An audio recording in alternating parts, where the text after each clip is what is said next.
លោកឡាឌីមៀពូទីនខ្លួនឯង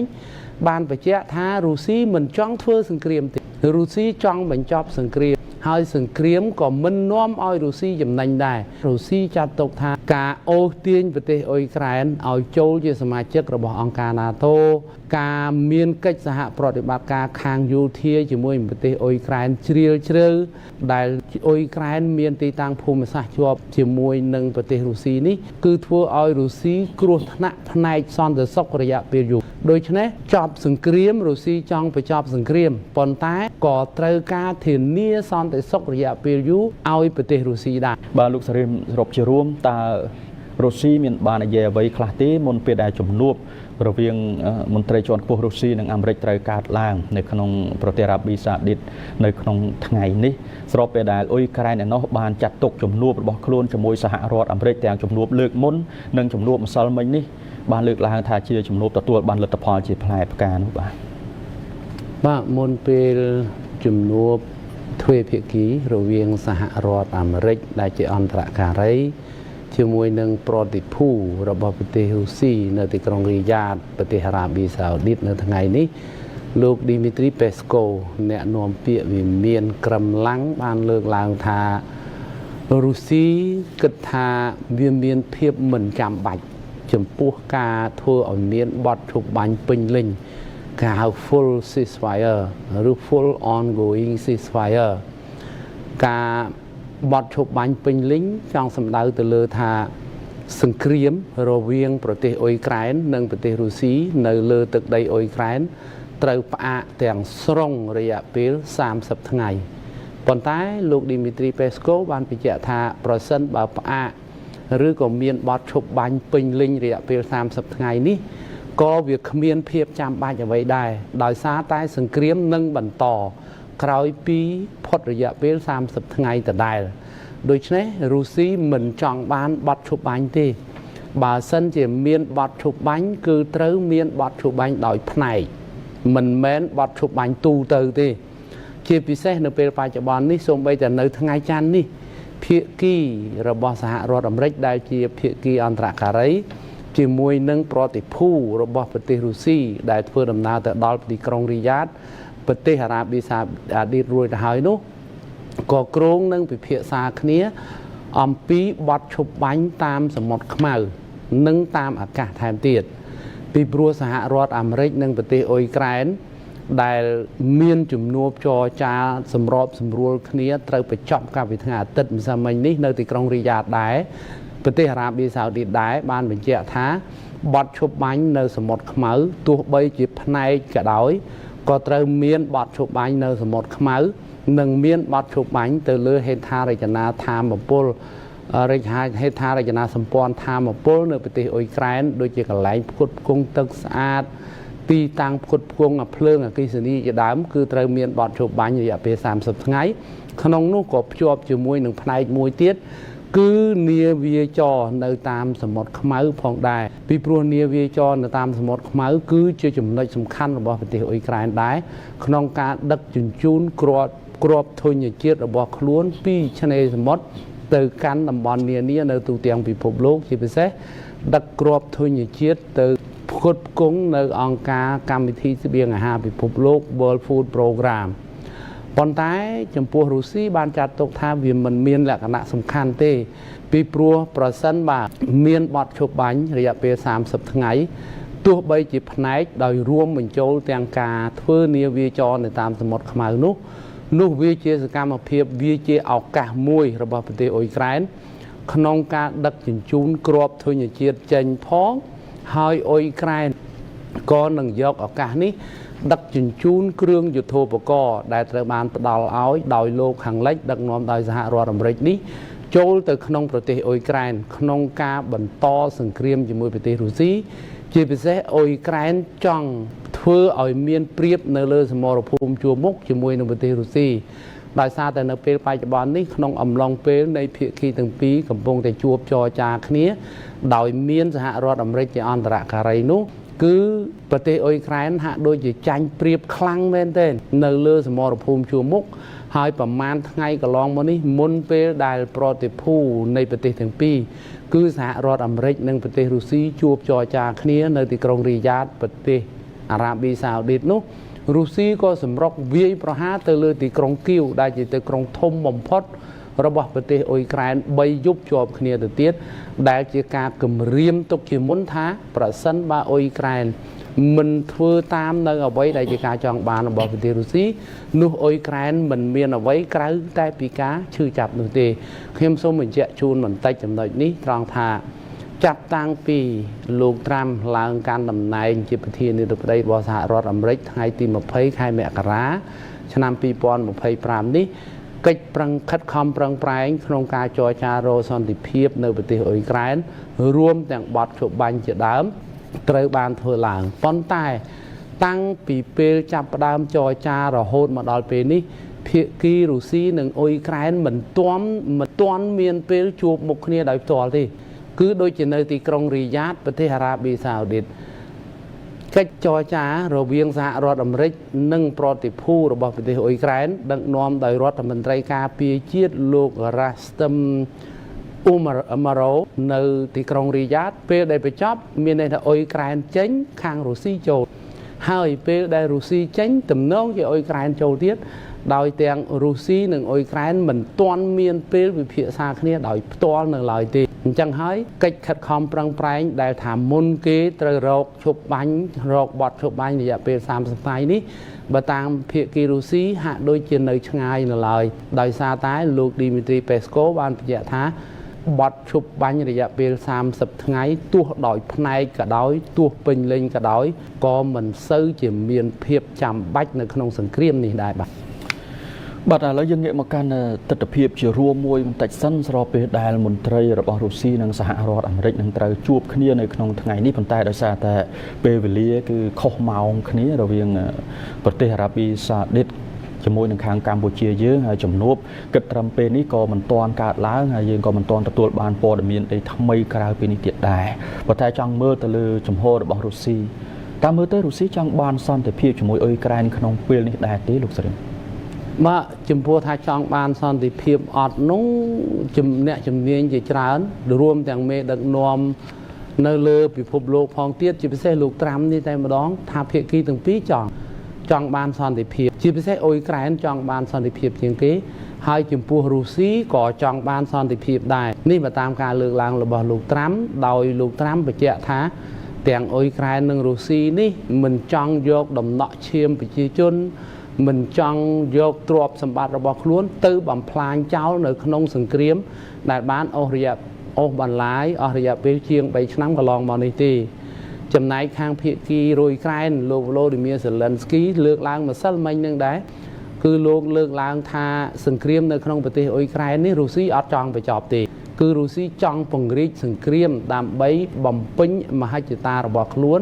ក្នុងការលេបត្របាក់យកប្រទេសអ៊ុយក្រែនប៉ុន្តែទោះបីជាយ៉ាងណាក៏ដោយគឺអ៊ុយក្រែនជាមួយនឹងសម្ព័ន្ធមិត្តប្រឹងប្រែងធ្វើយ៉ាងណាទប់ស្កាត់មហិច្ឆតារបស់លោកវ្លាឌីមៀពូទីនប្រធានាធិបតីរបស់ប្រទេសរុស្ស៊ីមិនឲ្យសម្រេចគោលដៅទេអញ្ចឹងបើផ្អែកលើលោកវ្លោឌីមៀសេឡិនស្គីថាភាគីរុស្ស៊ីមិនចង់បញ្ចប់សង្គ្រាមទេចង់បរិយាទៅទៀតដើម្បីបំពេញមហិច្ឆតារបស់ខ្លួនចំណែកនៅខាងប្រទេសរុស្ស៊ីវិញលោកវ្លាឌីមៀពូទីនខ្លួនឯងបានបញ្ជាក់ថារុស្ស៊ីមិនចង់ធ្វើសង្គ្រាមទេរុស្ស៊ីចង់បញ្ចប់សង្គ្រាមហើយសង្គ្រាមក៏មិននាំឲ្យរុស្ស៊ីចំណេញដែរលោកពូទីនបានបញ្ជាក់ដោយមានអមជាមួយនឹងប្រធានាធិបតីរបស់ប្រទេសបេឡារុសអាឡិចសាន់ដឺលូកាសេនកូដែលបានធ្វើដំណើរទៅទៀតគឺលោកពូទីនបានបញ្ជាក់ថារុស្ស៊ីក៏ចង់បានសន្តិភាពដែរប៉ុន្តែរហូតមកដល់ពេលនេះអ្វីដែលរុស្ស៊ីចង់បានគឺត្រូវតែបានជោគជ័យពីព្រោះបានជោគជ័យនៅត្រង់ថារុស្ស៊ីចាត់ទុកថាការអូសទាញប្រទេសអ៊ុយក្រែនឲ្យចូលជាសមាជិករបស់អង្គការ NATO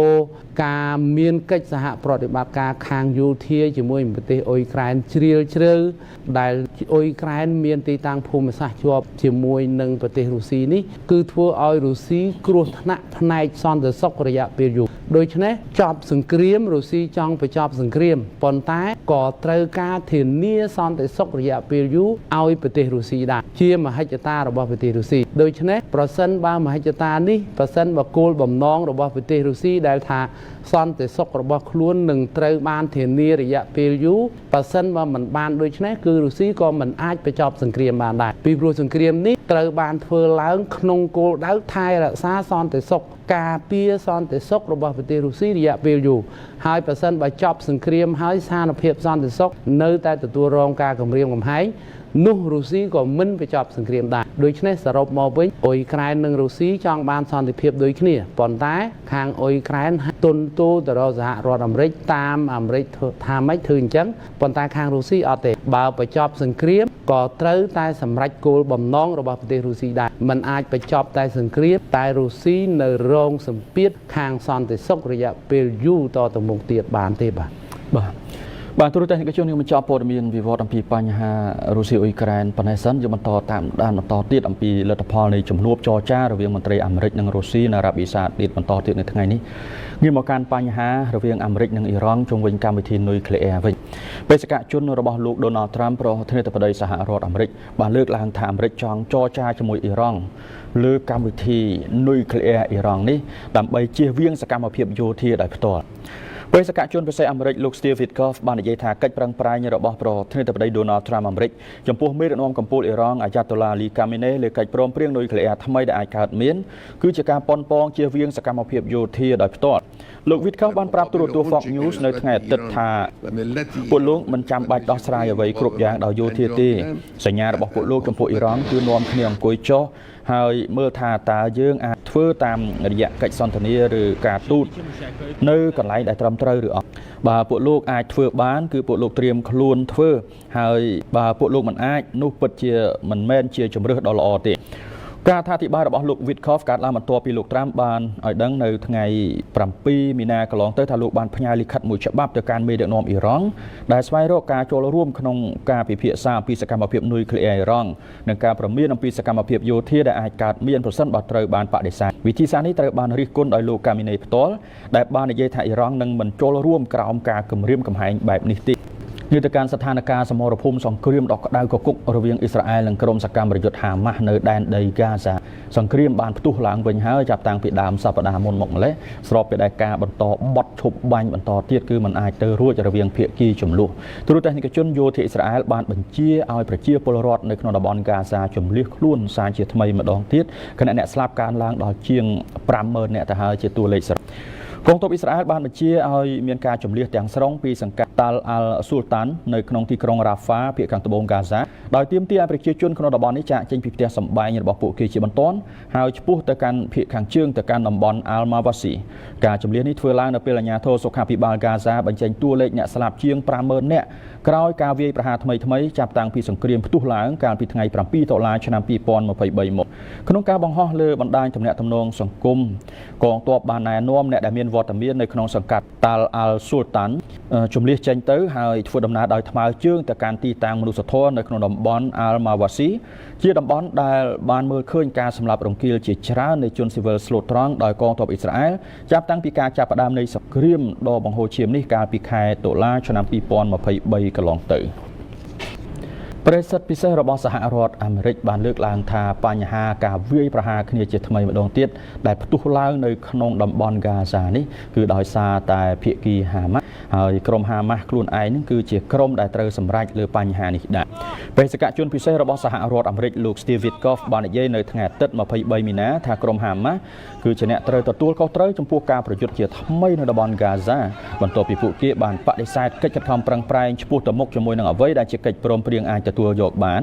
ខណៈលោកបាននិយាយថាលោកនឹងបើកចំហសម្រាប់កិច្ចប្រឹងប្រែងថ្មីលោក Witkoff បានប្រាប់ទូរទស្សន៍ Fox News ថាដូច្នេះគឺអាស្រ័យលើក្រុមហាម៉ាស់សហរដ្ឋអាមេរិកឈរជាមួយរដ្ឋអ៊ីស្រាអែលក្រុមហាម៉ាស់មានឱកាសគ្រប់យ៉ាងក្នុងការរំសាយកងទ័ពដើម្បីទទួលយកសំណើជាស្ពានសម្រាប់បត់ឈប់បាញ់ហ្គាហ្សាបន្ទាប់ពីមានភាពស្ងប់ស្ងាត់ជាច្រើនសប្តាហ៍នៅតំបន់ Gaza Strip ក្រោយកិច្ចព្រមព្រៀងឈប់បាញ់គ្នាមួយបានឈានដល់នៅក្នុងខែមករាកន្លងទៅការប៉ុនប៉នដើម្បីយល់ព្រមលើការពន្យាពេលនៃការប្រយុទ្ធគ្នាបានជាប់គាំងហើយអ៊ីស្រាអែលបានបន្តការវាយប្រហារតាមអាកាសរបស់ខ្លួនឡើងវិញនិងបានដាក់ពង្រាយកងទ័ពថ្មើរជើងថ្មីបន្ថែមទៀតចូលទៅក្នុងដែនដីនេះចាប់តាំងពីដើមសប្តាហ៍មុនមកម្លេះ សកម្មភាពសង្គ្រាមដ៏គួរឲ្យបារម្ភក៏បានកើតមានការកម្រើកឡើងវិញផងដែររវាងទាហានអ៊ីស្រាអែលជាមួយនឹងកម្លាំងរបស់ក្រុមហេស្បូឡានៅក្នុងប្រទេសលីបង់ជាប្រទេសជាប់ព្រំដែនជាមួយនឹងអ៊ីស្រាអែលលីបង់នេះគឺស្ថិតនៅភាគខាងត្បូងនៃប្រទេសអ៊ីស្រាអែលហើយក្រុមហេស្បូឡាកន្លងមកធ្លាប់ធ្វើសង្គ្រាមជាមួយអ៊ីស្រាអែលដើម្បីបង្ហាញសាមគ្គីភាពជាមួយនឹងក្រុមហាម៉ាស់នៅហ្គាហ្សាក្រសួងសុខាភិបាលលីបង់បានឲ្យដឹងថាមនុស្សម្នាក់ត្រូវបានសម្លាប់នៅថ្ងៃអាទិត្យ23មីនាម្សិលមិញនេះអំឡុងការវាយប្រហារដោយយានដ្រូនរបស់អ៊ីស្រាអែលពលគឺមួយថ្ងៃបន្ទាប់ពីមានការកើនឡើងនៅភាពតានតឹងខ្លាំងបំផុតគិតចាប់តាំងពីបានឈានដល់បទឈប់បាញ់កាលពីខែវិច្ឆិកាឆ្នាំមុនក្នុងសង្គ្រាមជាមួយក្រុមហេស្បូឡាបន្ទាប់ពីទីភ្នាក់ងារព័ត៌មានជាតិផ្លូវការ NNA បានរាយការណ៍ពីការវាយប្រហារលើភូមិនៅភាគខាងត្បូងក្រសួងសុខាភិបាលបានឲ្យដឹងថាសត្រូវគឺអ៊ីស្រាអែលបានវាយឆ្មក់ដោយប្រើយានដ្រូនលើរថយន្តនៅភូមិអៃតាអាល់សាបាប់បាទសំទោសគឺភូមិអៃតាអាល់សាអាប់ដែលបានបណ្ដាលឲ្យមានពលរដ្ឋម្នាក់ស្លាប់ក្រោយមកយោធាអ៊ីស្រាអែលបានប្រកាសនៅក្នុងសេចក្តីថ្លែងការណ៍មួយថាខ្លួនបានវាយប្រហារនិងកម្ចាត់សមាជិកក្រុមហេស្បូឡានៅក្នុងតំបន់អៃតាអាល់សាអាប់ហើយជាមួយគ្នានេះសារព័ត៌មាន NNA ក៏បានរាយការណ៍ផងដែរអំពីការវាយប្រហារដោយឡែកពីគ្នារបស់អ៊ីស្រាអែលកាលពីថ្ងៃ23មីនានៅតំបន់ណាគូរ៉ាតំបន់សេហិននិងតំបន់ឡាបូណេនៅភាគខាងត្បូងក្បែរព្រំដែនអ៊ីស្រាអែលសូមបញ្ជាក់ថាថ្ងៃទី22មីនាបានឃើញមានការកើនឡើងនៅភាពតានតឹងខ្លាំងក្លាបំផុតគិតចាប់តាំងពីមានបទឈប់បាញ់នៅខែវិច្ឆិកាឆ្នាំមុនជាកិច្ចព្រមព្រៀងដែលបានបញ្ឈប់សង្គ្រាមរវាងអ៊ីស្រាអែលនិងក្រុមសកម្មប្រយុទ្ធហេស្បូឡាដែលគ្រប់គ្រងដោយអ៊ីរ៉ង់នេះងារទៅកាន់បញ្ហាដោយឡែកមួយទៀតសម្រាប់ប្រទេសអ៊ីស្រាអែលក្នុងនោះគណៈរដ្ឋមន្ត្រីរបស់អ៊ីស្រាអែលបានបោះឆ្នោតដកសេចក្តីទុកចិត្តចំពោះអគ្គរដ្ឋអាជ្ញាដោយផ្កើននឹងការតវ៉ាគណៈកាលនាយករដ្ឋមន្ត្រីអ៊ីស្រាអែលប៊ែនជាមីននេតានយ៉ាហ៊ូបានអនុម័តលើញត្តិដកសេចក្តីទុកចិត្តចំពោះអគ្គរដ្ឋអាជ្ញាកាលពីថ្ងៃអាទិត្យ23មីនាជាចំណាត់ការចុងក្រោយបង្អស់របស់ស្ថាប័ននេះលើមន្ត្រីដែលត្រូវបានចាត់ទុកថាជាអារិភាពចំពោះរដ្ឋាភិបាលដោយការសម្រេចនេះបានផ្កើននឹងក្រុមអ្នកតវ៉ាដែលបានបង្ហាញខ្លួននៅតាមផ្លូវអស់រយៈពេល6ថ្ងៃមកហើយក្រោយមានការបោះឆ្នោតនោះរដ្ឋមន្ត្រីក្រសួងយុតិធធម៌លោក Yariv Levin បានអំពាវនាវឲ្យលោកស្រី Gali Baharav Mira លាលែងចេញពីតំណែងដែលនិយាយថាការយល់ឃើញខុសគ្នាច្រើននឹងយូរអង្វែងបានរារាំងដល់ការមានកិច្ចសហប្រតិបត្តិការប្រកបដោយប្រសិទ្ធភាពរវាងរដ្ឋាភិបាលនិងប្រមុខទីប្រឹក្សាច្បាប់របស់ខ្លួនការបោះឆ្នោតប្រឆាំងនឹងអគ្គរដ្ឋអាជ្ញាដែលជាញឹកញាប់បានប៉ះទង្គិចជាមួយរដ្ឋាភិបាលជំវិញភាពស្របច្បាប់នៃគោលនយោបាយមួយចំនួនបានកើតឡើងប៉ុន្មានថ្ងៃបន្ទាប់ពីគណៈរដ្ឋមន្ត្រីបានបង្កឲ្យមានការតវ៉ាទ្រង់ទ្រាយធំដោយសារការអនុម័តដកតំណែងប្រធានភ្នាក់ងារចារកម្មស៊ីនបេតគឺលោក Ronen Bar បន្ទាប់ពីលោកនេតានយ៉ាហ៊ូបានបាត់បង់ទំនុកចិត្តលើរូបលោកប្រជាជនអ៊ីស្រាអែលរាប់ម៉ឺននាក់បានចូលរួមបាតកម្មកាលពីសប្តាហ៍មុនខណៈដែលកំហឹងដោយសារការដកតំណែងលោកបាតែទីភ្នាក់ងាររបស់លោកកំពុងស៊ើបអង្កេតការចោទប្រកាន់ជុំវិញអំពើពុករលួយដែលភ្ជាប់នៅកត្តាបាទដែលភ្ជាប់បញ្ហាជាមួយនឹងការិយាល័យរបស់លោកនេតានយ៉ាហ៊ូបានរួមបញ្ចូលជាមួយនឹងក្តីបារម្ភចំពោះចំណាប់ធ្នូអ៊ីស្រាអែលបន្ទាប់ពីយុទ្ធនាការទម្លាក់គ្រាប់បែកនៅហ្គាហ្សាបានចាប់ផ្ដើមឡើងវិញការបណ្ដឹងចុងក្រោយលើលោកស្រី Baharav Mira អតីតមន្ត្រីយុតិធធម៌ប្រចាំតំបន់ដែលត្រូវបានតែងតាំងក្រោមការដឹកនាំរបស់នាយករដ្ឋមន្ត្រីមុនលោក Naftali Bennett អាចប្រើពេលជាច្រើនខែអង្គការសហប្រជាជាតិបានបង្ហាញនៅក្តីបារម្ភចំពោះរលកនៃការចាប់ខ្លួនតាមអំពើដែលកំពុងកើតមានឡើងនៅក្នុងប្រទេសលីប៊ីបេសកកម្មគាំទ្រអង្គការសហប្រជាជាតិនៅក្នុងប្រទេសលីប៊ីរបស់អង្គការសហប្រជាជាតិដែលស្គាល់ថា UNSMIL បានសម្ដែងក្តីបារម្ភចំពោះអ្វីដែលខ្លួនបាននិយាយថាជាការចាប់ខ្លួនមនុស្សតាមក្នុងនោះមានមេធាវីនិងសមាជិកនៃតុលាការដែលអំពាវនាវមានការដោះលែងពួកគេជាបន្ទាន់អង្គការនេះបាននិយាយនៅក្នុងសេចក្តីថ្លែងការណ៍មួយថា UNSMIL មានក្តីបារម្ភចំពោះរលកនៃការចាប់ខ្លួននិងការឃុំឃាំងមនុស្សដោយបំពាននៅទូទាំងប្រទេសលីប៊ីដោយអ្នកអនុវត្តច្បាប់និងក្រុមមន្ត្រីសន្តិសុខក្រុមសន្តិសុខទាំងនេះកំពុងប្រើប្រាស់អំណាចនិងការឃុំខ្លួនដើម្បីកំណត់គោលដៅលើបុគ្គលជុំវិញការជាប់ពាក់ព័ន្ធផ្នែកនយោបាយដើម្បីបំបិទមាត់ក្រុមប្រឆាំងនិងធ្វើឲ្យប៉ះពាល់ដល់ឯករាជ្យភាពតុលាការប្រទេសលីប៊ីបានតស៊ូដើម្បីងើបឡើងវិញពីភាពវឹកវរដែលបានកើតឡើងបន្ទាប់ពីការបះបោរឆ្នាំ2011ប្រទេសនេះនៅតែមានការបែកបាក់គ្នារវាងរដ្ឋាភិបាលដែលទទួលស្គាល់ដោយអង្គការសហប្រជាជាតិនៅទីក្រុងទីប៉ូលីនិងអាជ្ញាធរគូប្រជែងនៅភាគខាងកើត